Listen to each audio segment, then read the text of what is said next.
El Sistema Interamericano de Protección de Derechos Humanos es uno de los tres sistemas regionales existentes en el mundo junto con el europeo y el africano. El Interamericano surge con la Declaración Americana de los Derechos y Deberes del Hombre, la cual fue aprobada por la Novena Conferencia Internacional Americana realizada en 1948 en la ciudad de Bogotá, donde además se presentó la creación de la Organización de los Estados Americanos. Para el año 1969 se crea la Convención Americana sobre Derechos Humanos en San José de Costa Rica, el principal instrumento del sistema, pues por medio de este se establece el catálogo de derechos humanos y se crea la Corte Interamericana de Derechos Humanos, como el tribunal con la capacidad de sancionar a los estados que violen los derechos humanos contenidos en la Convención. Debe mencionarse que la activación del sistema interamericano requiere del agotamiento de los recursos jurídicos al interior del Estado responsable, pues el sistema es de naturaleza subsidiaria y complementaria. En el caso de Colombia, la Corte Interamericana puede emitir sanciones en su contra, gracias a que desde junio de 1985 el Estado decidió reconocer la competencia contenciosa del tribunal necesaria para poder emitir las sentencias en su contra. Con base en ello, a continuación se presentan los hechos violatorios de los derechos humanos que fueron atribuidos al actuar del Estado por medio de sus agentes, junto con lo ordenado por la Corte Interamericana y que se retratan en el siguiente caso. Colombia, 12 de julio de 1997. Caso de la masacre de Mapiripán versus Colombia. Sentencia del 15 de septiembre del 2005. La incursión de los paramilitares en Mapiripán fue un acto minuciosamente planeado desde varios meses antes de la masacre, ejecutado con previsiones logísticas y con la colaboración, aquiescencia y omisión de miembros del ejército. La llegada de las Autodefensas Unidas de Colombia del Urabá a la región se realizó el día 12 de julio de 1997 en dos vuelos irregulares, en un Antonov y un DC-3 provenientes de Necoclí y Los Cedros de Apartadó en Antioquia, que aterrizaron a las 2:30 de la tarde con 3 minutos de diferencia en el aeropuerto Jorge Enrique González de San José del Guaviare. Los terminales aéreos de Necoclí y Apartadó estaban bajo el control de la Brigada 17 del Ejército, que para esa época comandaba el brigadier general Rito Alejo del Río. Hubo coordinación de la Brigada 17 del Ejército con sede en Carepa, en el departamento de Antioquia, estando comprometidos allí miembros de los batallones Santander y Vélez y de la Policía Nacional que custodiaba los aeropuertos de Necoclí y Apartadó, por donde salió el grupo paramilitar hacia San José del Guaviare, transportado por militares en vehículos oficiales. Los policías que se encontraban en el aeropuerto Los Cedros de Apartadó son claros en afirmar que las personas que abordaron el avión llegaron escoltadas por personal del Ejército Nacional. El aeropuerto Jorge Enrique González de San José del Guaviare estaba bajo el control del batallón Joaquín París del Ejército, cuyas instalaciones también está ubicado la base antinarcóticos de la Policía Nacional. Según la Fiscalía General de la Nación, el ejército colombiano permitió el aterrizaje de las aeronaves que transportaban a dichos paramilitares, sin practicar ningún tipo de registro o anotación en los libros. Los 70 paramilitares abordaron libremente los dos camiones tipo reo que allí esperaban al grupo, como si se tratara de una operación militar, exceptuada habitualmente de este control, los cuales fueron autorizados para acceder a la pista ante una llamada efectuada por una persona que se identificó como oficial del batallón Joaquín París. En estos camiones cruzaron San José del Guaviare de norte a sur, luego pasaron frente a la sede del batallón Joaquín París al mando del coronel Hernán Orozco y unos kilómetros más adelante superaron sin ninguna dificultad un retén militar en el sitio Sinaí. Los camiones se dirigieron a un paraje cercano a la llamada Trocha Ganadera, que conduce al llano y selva adentro. En la carretera se les unieron paramilitares de Casanare y Meta y desde allí, por vía fluvial, pasando por el Barrancón, donde se encontraba una base de la Infantería de Marina y la Brigada Móvil 2 al mando del coronel Lino Sánchez Prado, continuaron su recorrido sin inconvenientes hasta Charras, en la orilla opuesta al río Guaviare frente a Mapiripán. El 14 de julio de 1997, las Autodefensas Unidas de Colombia irrumpieron en el poblado de Charras, reunieron a los habitantes en la plaza principal y les repartieron la revista Colombia Libre, con un inserto titulado Al pueblo de Guaviare, firmado por el Frente Guaviare de las Autodefensas Unidas de Colombia, que amenazaba de muerte a todo aquel que pagara impuestos a las FARC. Al amanecer del 15 de julio de 1997, más de 100 hombres armados rodearon Mapiripán por vía terrestre y fluvial. Los hombres que conformaban el grupo paramilitar vestían prendas de uso privativo de las fuerzas militares, portaban armas de corto y largo alcance cuyo uso era monopolio del Estado y utilizaban radios de alta frecuencia. Al llegar a Mapiripán, los paramilitares tomaron control del pueblo, de las comunicaciones y de las oficinas públicas, y procedieron a intimidar a sus habitantes y a secuestrar y producir la muerte de otros. El señor Leandro Iván Cortés Novoa, juez promiscuo municipal de Mapiripán, se comunicó con la Procuraduría Delegada para Derechos Humanos y con el Tribunal Superior del Distrito Judicial del Meta, el cual se abstuvo de realizar actuaciones investigativas. Asimismo, el señor Cortés Novoa reportó la situación y la presencia de Carlos Castaño Gil al coronel Hernán Orozco Castro, comandante del batallón Joaquín París. El 14 de julio de 1997, a las 4:30 de la mañana, llegaron aproximadamente 120 sujetos armados, quienes informaron que venían del Urabá antioqueño. Eran de las autodefensas del Urabá y Córdoba, de Carlos Castaño Gil, y habían llegado de San José del Guaviare en un avión Hércules de las Fuerzas Armadas. Esos sujetos todos los días, a eso de las 7:30 p.m., mediante órdenes de imperativo cumplimiento, hacían apagar la planta generadora de energía eléctrica y todas las noches, por unas rendijas, yo miraba pasar gente secuestrada, con las manos amarradas atrás y amordazadas en la boca, para ser cruelmente asesinadas en el matadero de Mapiripán. Escuchábamos todas las noches los gritos de personas que estaban siendo torturadas y asesinadas, pidiendo auxilio.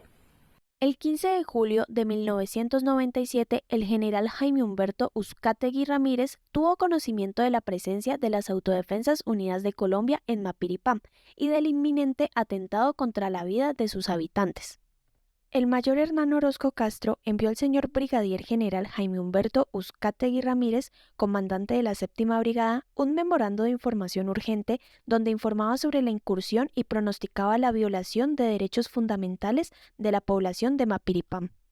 La Fiscalía General de la Nación concluyó que el brigadier general Jaime Humberto Uzcategui Ramírez, comandante de la Brigada 7, y el coronel Lino Hernando Sánchez Prado, comandante de la Brigada Móvil 2, exhibieron completa inactividad funcional y operativa a pesar de tener conocimiento sobre la masacre. La Fiscalía determinó que, ante el arribo de las Autodefensas Unidas de Colombia, se dispuso la movilización de las tropas del batallón Joaquín París desde San José del Guaviare hacia otras localidades, dejando desprotegidas a las poblaciones de dicho lugar y de Mapiripán. El teniente Orozco Castro declaró que cuando se hizo necesario enviar fuerzas militares a Mapiripán, estas estaban desplegadas en otras localidades, tales como Puerto Concordia, El Retorno y Calamar. El 15 de julio de 1997 se dispuso la movilización de las últimas compañías del batallón Joaquín París hacia Calamar, a pesar de que no existía confirmación sobre incidentes de perturbación del orden público en este lugar. El 15 de julio de 1997, las Autodefensas Unidas de Colombia separaron a 27 personas identificadas en una lista como presuntos auxiliares, colaboradores o simpatizantes de las FARC, y que estas personas fueron torturadas y descuartizadas por un miembro de las Autodefensas Unidas de Colombia conocido como Mochacabezas. Los paramilitares permanecieron en Mapiripán desde el 15 hasta el 20 de julio de 1997, lapso durante el cual impidieron la libre circulación a los habitantes de dicho municipio y torturaron, desmembraron, desvisceraron y degollaron aproximadamente a 49 personas y arrojaron sus restos al río Guaviare. Las Autodefensas Unidas de Colombia destruyeron gran parte de la evidencia física, con el fin de obstruir la recolección de la prueba. Los testimonios dan cuenta de que José Rolán Valencia, despachador del aeropuerto, fue degollado, Sinaí Blanco Santamaría golpeado y asesinado a disparos, Antonio María Barrera, alias Catumare, torturado durante varias horas y luego descuartizado, Gustavo Caicedo Rodríguez y los hermanos Hugo Fernando y Diego Armando Martínez Contreras, de 15 y 16 años respectivamente, fueron asesinados junto a José Alberto, Luis Eduardo, Jorge y Enrique Pinzón López. Además de dichas personas, la Fiscalía delegada ante el Tribunal Superior del Distrito Judicial señala que, desafortunadamente, al parecer fueron muchos más los desaparecidos sobre quienes no se tienen datos. como consecuencia del modus operandi empleado para aterrorizar a la población, perpetrar la masacre y destruir y desechar los cuerpos de las víctimas, no resultó posible para las autoridades identificarlas plenamente. Como ejemplo, los paramilitares impidieron que el juzgado de Mapiripán realizara el levantamiento de un cadáver que había flotado hacia el puerto del Matadero. La fuerza pública llegó a Mapiripán el 22 de julio de 1997, después de concluida la masacre y con posterioridad a la llegada de los medios de comunicación, cuando los paramilitares ya habían destruido mucha de la evidencia física. Las omisiones de la Séptima Brigada no se equiparaban a un simple incumplimiento de su deber legal de controlar la zona, sino que, según la Fiscalía General de la Nación, involucró abstenciones en necesaria connivencia con la agrupación armada ilegal, así como en actitudes positivas eficaces tendientes a que los paramilitares lograran su propósito, pues indudablemente sin ese concurso no hubieran logrado actuar. El brigadier general Jaime Humberto Uzcategui Ramírez habría adoptado medidas tendientes a encubrir la omisión. Ordenó al teniente coronel Orozco Castro modificar el contenido del oficio 2919 del 15 de julio de 1997 que informaba sobre los hechos que estaban ocurriendo en Mapiripán. Las omisiones de la Séptima Brigada se extendieron a la falta de colaboración con las autoridades judiciales que intentaron llegar al lugar de los hechos. En este sentido, el señor José Luis Parra Vázquez, fiscal 12 delegado ante jueces regionales adscrito a la investigación, declaró que, pese a que se encontraban 4 o 5 helicópteros estacionados en el batallón Joaquín París, no se les prestó ninguno para desplazarse con el delegado de la presidencia hasta Mapiripán, puesto que estaban a órdenes del general Harold Bedoya y del general Manuel José Bonet, quienes se encontraban en el Barrancón en el departamento del Guaviare a unos 5 minutos de vuelo de San José. en consecuencia, la Fiscalía, junto con miembros de la Fuerza Pública y un delegado de la Presidencia de la República, lograron ingresar a Mapiripán hasta el 23 de julio de 1997. La metodología empleada en la ejecución de la masacre y la destrucción de los cuerpos de las víctimas, sumados al terror sembrado entre los habitantes sobrevivientes de Mapiripán para causar su desplazamiento, han obstaculizado la plena identificación de las víctimas de la masacre, a pesar del hecho de que existe certeza sobre el elevado número de personas torturadas y asesinadas durante esos días de julio de 1997. Al respecto, la propia Unidad Nacional de Derechos Humanos de la Fiscalía General de la Nación manifestó que, una vez consumada la masacre de Mapiripán, fue el mismo Carlos Castaño Gil quien ante los medios de comunicación y como parte de Victoria, indicó que fueron 49 las personas dadas de baja en la incursión paramilitar en Mapiripán, lo que permite establecer en forma tentativa un número estimado de víctimas. Por su parte, Carlos Castaño Gil, jefe del grupo paramilitar, manifestó a los medios de comunicación que lo acontecido en Mapiripán fue el combate más grande que han tenido las autodefensas en su historia. Nunca habíamos dado de baja a 49 miembros de las FARC ni recuperado 47 fusiles. Va a haber muchos más Mapiripanes. Responsabilidad estatal. La masacre de Mapiripán corresponde a un patrón de crímenes cometidos por grupos paramilitares con la complicidad del Estado. Es decir, en Colombia existe una política estatal de auspiciar y tolerar las actividades ilícitas de grupos paramilitares, que incluye facilitar la impunidad para los responsables tras el encubrimiento y destrucción de la prueba, así como la falta de investigación. Dada la existencia de esta política, el Estado es responsable por las actuaciones de los miembros de los grupos paramilitares. Los paramilitares colombianos han gozado históricamente del apoyo legal e institucional del Estado, incluyendo la provisión de entrenamiento, armas e inteligencia. Una de las pruebas más contundentes de la complicidad del Estado con los grupos paramilitares es el manto de impunidad que cobija los crímenes cometidos por estos grupos. La gran mayoría de paramilitares que han cometido graves violaciones de derechos humanos no han sido vinculados a una investigación. Puntos resolutivos.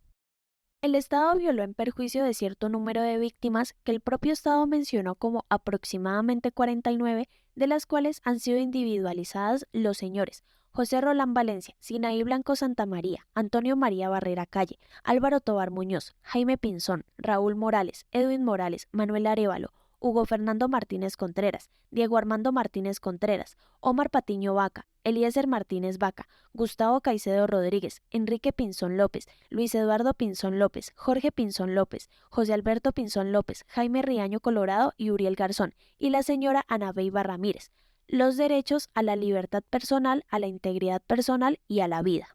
El Estado violó en perjuicio de los familiares de las víctimas el derecho a la integridad personal. El Estado violó el derecho de circulación y residencia.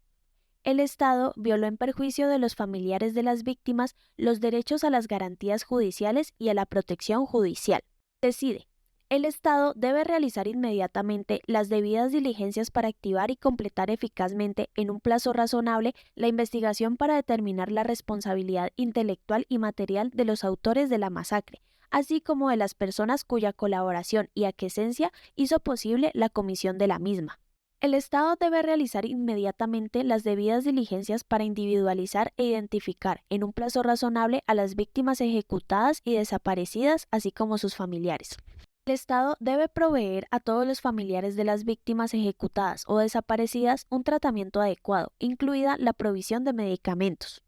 El Estado deberá realizar las acciones necesarias para garantizar las condiciones de seguridad para que los familiares de las víctimas, así como otros expobladores de Mapiripán que se hayan visto desplazados, puedan regresar a Mapiripán, en caso de que así lo deseen. El Estado debe construir en el plazo de un año, contado a partir de la notificación de esta sentencia, un monumento apropiado y digno para recordar los hechos de la masacre de Mapiripán. El Estado debe implementar en un plazo razonable programas de educación en derechos humanos y derecho internacional humanitario permanente dentro de las Fuerzas Armadas colombianas en todos los niveles jerárquicos. El Estado debe publicar dentro del plazo de 6 meses, contado a partir de la notificación de la presente sentencia, por una vez en el Diario Oficial y en otro diario de circulación nacional, la sección de esta sentencia denominada Hechos Probados, así como la parte resolutiva de la misma.